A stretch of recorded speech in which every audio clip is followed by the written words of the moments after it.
आज पंजाब में एक घटना घटी, एक बहुत बड़ा हादसा होने से बच गया। पूर्व उप मुख्यमंत्री सुखबीर बादल के ऊपर किसी ने गोली चलाने की कोशिश की, लेकिन पंजाब पुलिस की मुस्तैदी की वजह से और उनके अच्छे काम की वजह से एक बहुत बड़ा हादसा होते होते बच गया। एक बात साफ है कि पंजाब और पंजाबियों को बदनाम करने की एक बहुत बड़ी साजिश रची जा रही है। इसके पीछे बहुत बड़ी बड़ी ताकतें इन्वॉल्व हैं जो पंजाब को और पंजाबियों को बदनाम करना चाहती हैं। पंजाब में तो हमने एक घटना को घटने से रोक लिया, लेकिन जब दिल्ली के अंदर सरेआम मर्डर हो रहे हैं, सरेआम शूट आउट हो रहे हैं, पूरी राजधानी गैंगस्टर्स के कब्जे में है, तब पूरी की पूरी बीजेपी ऊपर से नीचे तक चुप हो जाती है। और जब इनसे पूछा जाए तो इनके बड़े बड़े नेता कहते हैं क्राइम तो मुद्दा ही नहीं है। पूर्व मुख्यमंत्री श्री अरविंद केजरीवाल जी।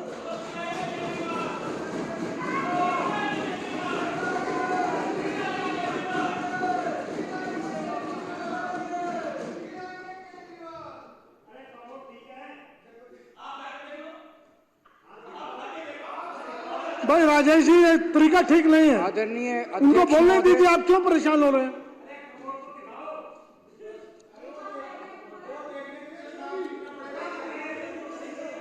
आदरणीय अध्यक्ष महोदय, आज पंजाब में एक घटना घटी, एक बहुत बड़ा हादसा होने से बच गया।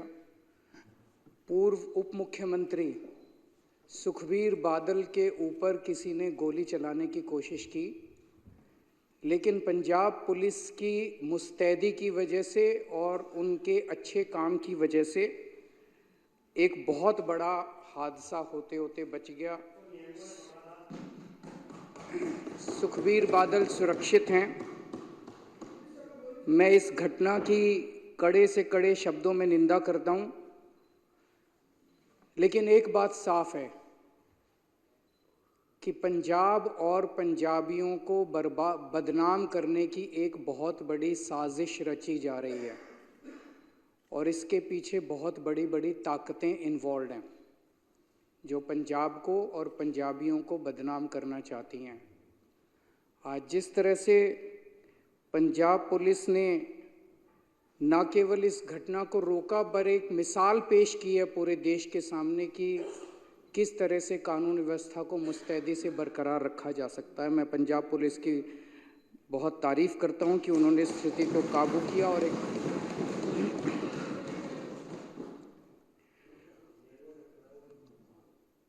पंजाब में सुबह जब ये घटना घटी तो पूरी बीजेपी और इनके सारे नेता और पूरी मीडिया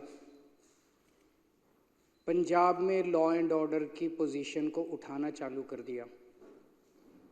पंजाब में तो हमने एक घटना को घटने से रोक लिया, लेकिन जब दिल्ली के अंदर सरेआम मर्डर हो रहे हैं, सरेआम शूट आउट हो रहे हैं, पूरी राजधानी गैंगस्टर्स के कब्जे में है, जगह जगह नशा बिक रहा है, महिलाओं के साथ बलात्कार हो रहे हैं, तब पूरी की पूरी बीजेपी ऊपर से नीचे तक चुप हो जाती है। और जब इनसे पूछा जाए तो इनके बड़े बड़े नेता कहते हैं क्राइम तो मुद्दा ही नहीं है, दिल्ली में लॉ एंड ऑर्डर तो मुद्दा ही नहीं है।